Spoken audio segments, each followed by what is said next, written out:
who hath blessed us with all spiritual blessings. All the goodness of the past, the present, and the future Christ bestows upon his people. In the mysterious ages of the past, the Lord Jesus was his Father's first elect, and in his election he gave us an interest. For we were chosen in him from before the foundation of the world. He had from all eternity the prerogatives of sonship, as his Father's only begotten and well-beloved Son.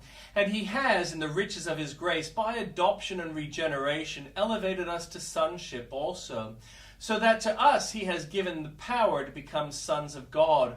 The eternal covenant, based upon surety and confirmed by oath, is ours for our strong consolation and security.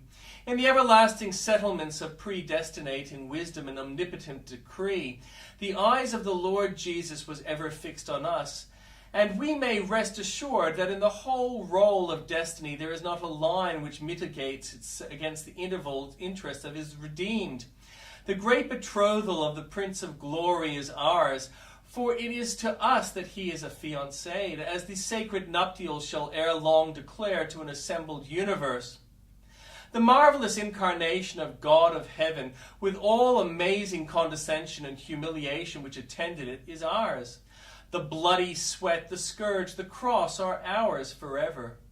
Whatever blissful consequences flow from perfect obedience, finished atonement, resurrection, ascension, or intercession, all are ours by his own gift. Upon his breastplate he is now bearing our names, and in his authoritative pleadings at the throne he remembers our persons and pleads our causes. His dominion over principalities and powers and his absolute majesty in heaven he employs for the benefit of them who trust in him. His high estate is as much at our service as was his condition of abasement. He who gave himself for us in the depths of woe and death doth not withdraw the grant now that he is enthroned in the highest heavens. Come, my beloved, let us go forth into the field. Let us see if the vine flourish. The church was about to engage in earnest labor and desired her Lord's company in it. She does not say, I will go, but let us go. It is blessed working when Jesus is at our side. It is the business of God's people to be trimmers of God's vines. Like our first parents, we are put into the garden of the Lord for usefulness. Let us therefore go forth into the field. Observe that the church, when she is in her right mind, in all her many labors, desires to enjoy communion with Christ. Some imagine that they cannot serve Christ actively and yet have fellowship with him. They are mistaken. Doubtless it is very easy to fritter away our inward life in outward exercises and come to complain with the spouse, they made me keeper of the vineyards, but mine own vineyard have I not kept. But there is no reason why this should be the case, except our own folly and neglect. Certain is it that a professor may do nothing and yet grow quite as lifeless in spiritual things as those who are most busy.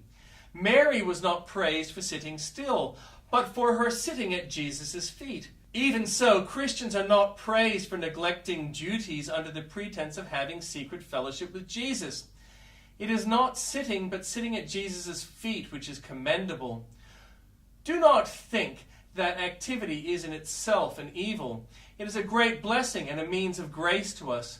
Paul called it a grace given to him to be allowed to preach, and every form of Christian service may become a very personal blessing to those engaged in it. But those who have most fellowship with Christ are not recluses or hermits, who have much time to spare, but indefatigable laborers who are toiling for Jesus, and who in their toil have him side by side with them, so that they are workers together with God. Let us remember then, in anything we have to do for Jesus, that we can do it and should do it in close communion with him.